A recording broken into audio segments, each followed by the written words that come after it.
This is James Lupton, SecondsOut. Delighted to join Billy Nelson out here in Poland. Billy, how are you, sir? I'm fine, thanks, James. Good stuff. We're out here to see Martin Bakole. Big fight coming up tomorrow night now against Hulk. First of all, how's he looking in the gym? He's been looking really good in the gym. Very big, strong, quick. Everything that you'd fully expect a top-class athlete. There's been a lot of talk over the last week or so about sparring stories with Martin Bakole and other top heavyweights. Does that bring added pressure on Martin to give a performance on Saturday night? No, why would you? When you feel pressure, and any pressure you do feel, you've got to deal with it. You're a top athlete. Top athletes deal with pressure. Talk about those leaked, well, not leaked, the sparring stories. Usyk, Dubois.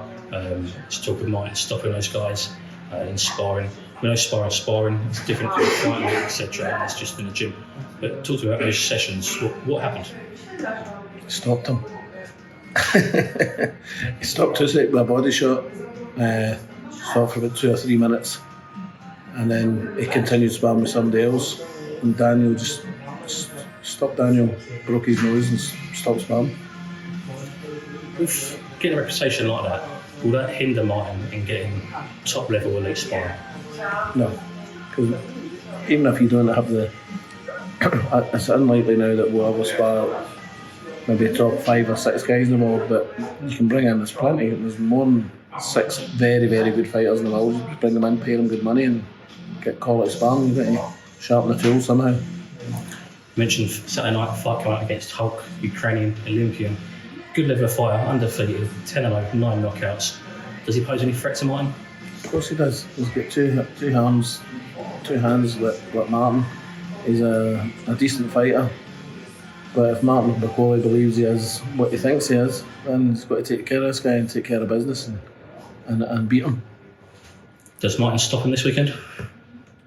Listen, as long as we win, that's the most important thing. If we stop him, it's a bonus. I tell that every fighter. If you're a first fight novice to world champions I've trained, you win by stoppage, it's a bonus.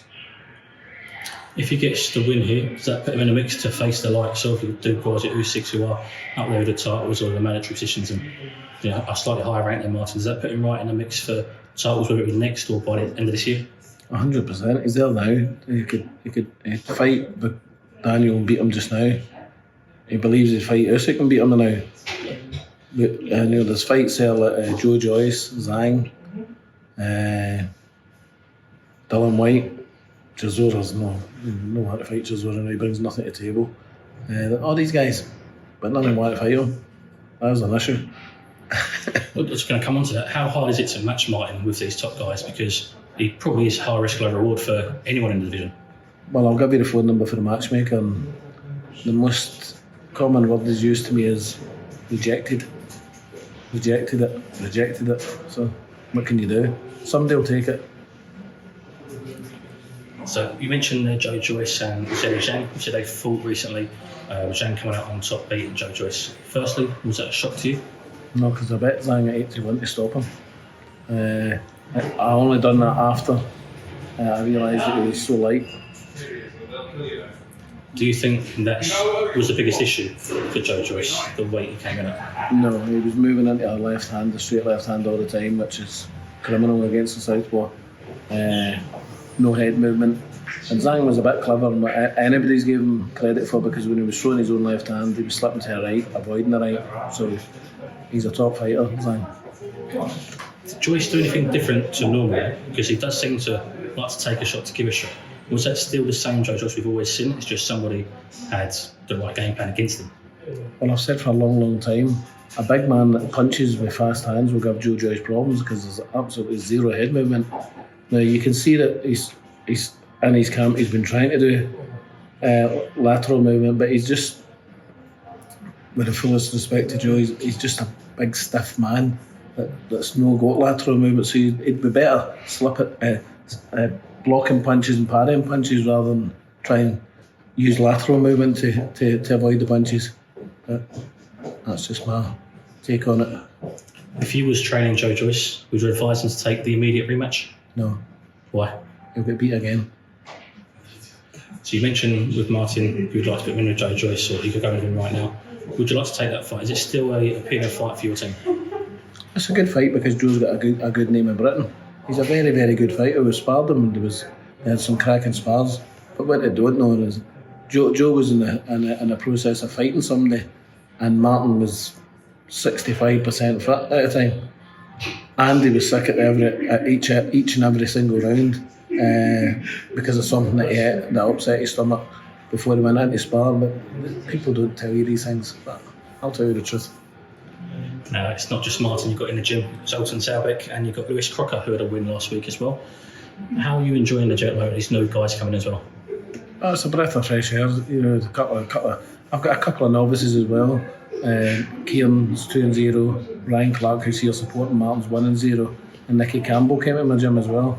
But Zoltan Zalbeck I call him a wee magician.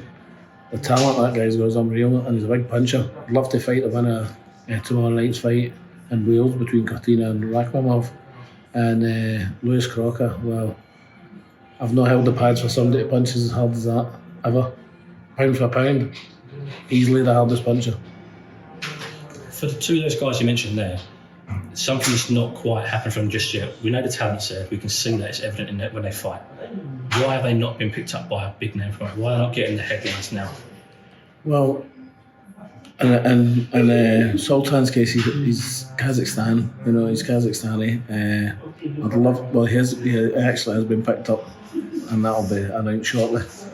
And there's multiple interests now in Lewis Crocker. Unfortunately for Lewis, he's not fought for 15 months apart from. Sorry, I apologise. He fought a beat last Friday, and he delivered a ferocious left hook right to the body of the guy, and the guy could still be down there now for all we know.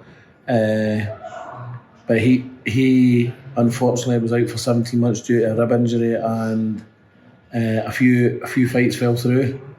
So his manager asked him to come over to the UK, and he was more than happy to come over to Glasgow, and he literally stays 20 yards away from my house. I can see his front living room door, his living room window from my living room. So he's huckled. He can't do nothing but my knowledge in my wee village. And then just finally back on Bakole, he gets a win. It's his first fight under the boxer banner as well. Just how excited for his future and what are you expecting? You expecting to stay active with boxer? What's the plans? Well, 100%. We're here to be active and win a world title. Understandably, the titles are tied up through no fault of anybody's other than the organisations. But rest assured, fans of Martin Bakole, when Martin's given the opportunity, he'll grasp that opportunity, and people will see how, you know, I've advocated for a long, long time, and people will sense and see why I've been doing it. He's a fantastic talent. I'd say he's the most talented, along with Tyson Fury, the most talented boxer in the world. Fantastic. We're bidding all the best for the weekend. Thank you for your time, and thanks for speaking to SecondsOut. Thank you.